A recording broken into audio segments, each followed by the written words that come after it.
The blockade was not meant to be military. Economic pressure was supposed to work faster. But history shows that distant strangulation takes time, and time is a weapon the White House did not have. Within 22 hours of failed talks in Islamabad, the fleet moved. Within the first day, the blockade was total. What nobody said out loud was the real question: how long can a nation hold? It is April 13th. The sun rises over the Arabian Gulf. Somewhere in international waters, a destroyer is scanning the horizon. Its crew knows what just happened. 21 hours of negotiation ended 12 hours ago. Not with a deal, with silence. The talks collapsed in Islamabad on April 12th. The issue was simple. Iran wanted sanctions relief. The U.S. wanted nuclear limits. Neither side could move. So the White House made a different choice entirely. No more talking. They would squeeze instead. The order came through the chain of command. The blockade would target every ship leaving an Iranian port. All vessels bound for Iran would turn back. No tankers, no container ships, no humanitarian aid. The enforcement zone stretched across international waters. The legal framing was careful. The order said ports, not the Strait of Hormuz itself. That distinction mattered. It kept the operation just inside the boundaries of international law,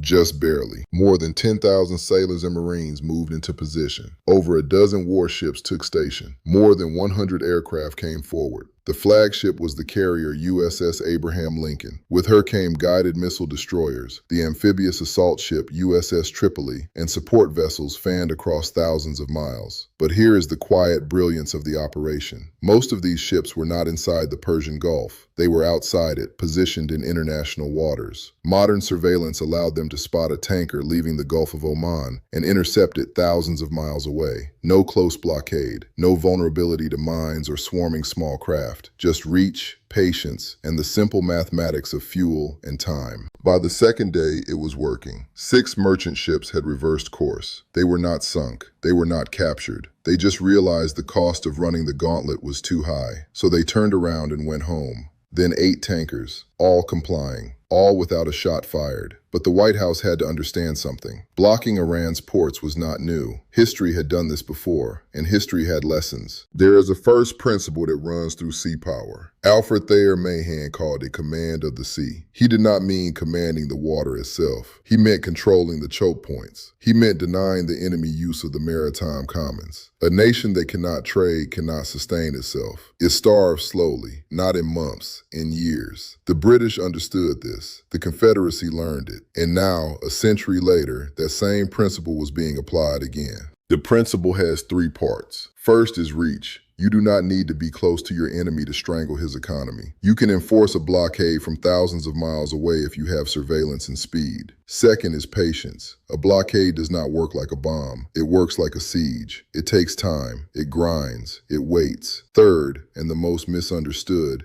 is the civilian cost. The doctrines never talk about this clearly, but when you cut a nation off from the world, the poor feel it first. The hospitals feel it. The power plants feel it. The cost is paid by people who did not make the decision and cannot stop it. That last principle had historical weight. In the American Civil War, the Union blockade of the Confederacy took 4 years. 4 years. The blockade tightened gradually. It did not break the South militarily, but it broke the South's ability to wage war. By the end, the economy had collapsed. The armies had no supplies. The decision was made not on the battlefield, but on the ocean, by people who never saw the cannon fire. There was another precedent, the Anglo-French blockade of Germany during the First World War. That blockade killed more people than bullets did. The estimates run to 400,000 dead. Not soldiers, civilians, hunger, cold, disease. The blockade continued even after the armistice was signed. It continued until Germany agreed to terms. The question nobody asked until years later was simple. How many of those deaths were necessary? How many were punishment dressed up as strategy? Iran exported roughly 1.7 million barrels of oil per day. That was the entire logic of its economy. Oil was 90% of state revenue, 90%. So when the blockade tightened, Iran could not sell. The tankers waited inside the Gulf. Thousands of barrels sat in floating storage. The nation had reserves, maybe 127 million barrels. That was not a long runway. The clock was running now. That was the calculation. Iran could hold out for months, maybe a year if it rationed everything. But eventually the choice would narrow. Accept what the White House wanted or watch the nation's economy break. The gamble was that Iran would break first, that it would capitulate before the blockade caused civilian suffering so severe that something gave way inside Iranian society. But here is what the planners might not have fully grasped. Iran had been under sanctions for decades. It had learned to live small. It had learned to substitute, to ration, to make do. And it had another card in the hand. Iran controlled the Strait of Hormuz. It could not close the strait completely. According to reports, it had actually lost track of the minefields it laid earlier. But it could make the strait a danger zone. It could threaten every port in the Gulf: Saudi, Emirati, Kuwaiti, Qatari, Bahraini,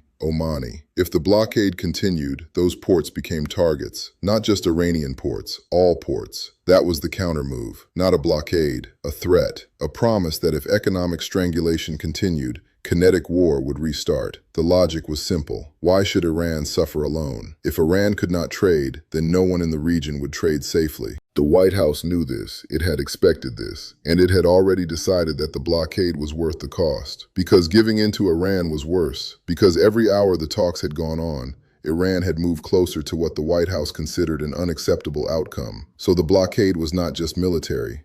It was a wager that Iran's leadership would break before the pressure on civilians became unmanageable, a wager that economics worked faster than solidarity, a wager that money and survival would split the Iranian government down the middle. But there was a wider cost. The Allies were not on board. The UK said publicly it would not participate. Germany declined. Spain called the operation senseless. Turkey asked for negotiation. China condemned it. The operation was American. It was unilateral, and that meant the burden fell on America alone. If sanctions worked, America took the credit. If they failed, America bore the blame. The French and British announced something else, a separate mission, a freedom of navigation operation. They said they would restore the passage of ships through international waters, separate from the blockade. It was a way to keep distance from the Americans without breaking the alliance entirely. It was a statement that said, we will not be dragged into this. That fracture mattered. Prolonged coercive operations require legitimacy. They require burden sharing. They require allies willing to absorb the blowback.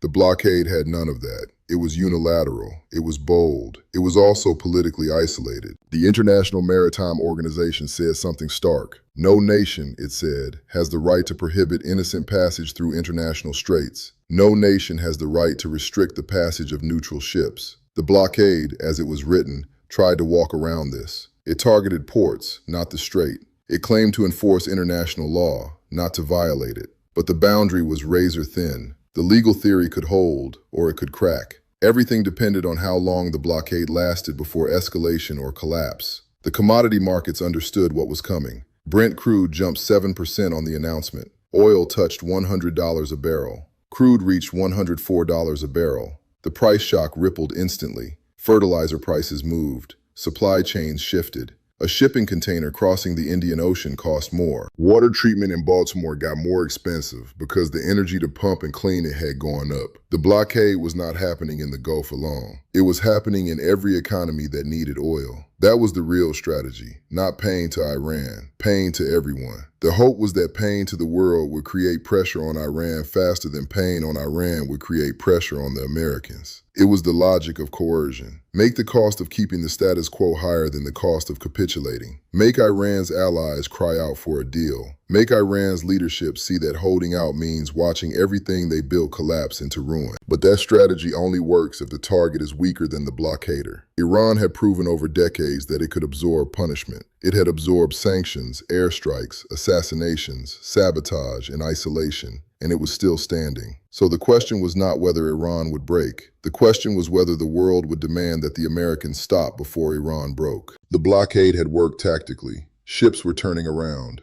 Commerce was stopping. The first domino had fallen. But strategy is longer than tactics. Strategy is what happens when the first months have passed and neither side has broken, when the world has adapted, when the costs have spread, when the initial shock is worn off and people are simply living inside the new reality. History suggests that distant blockades work, but they work on a timer that runs in years. The Union blockade of the Confederacy, the Anglo-French blockade of Germany, the modern blockade that everyone in the Gulf now lived inside of. All of them took time. And in that time, the blockader has to maintain political will. The blockader has to maintain alliance support.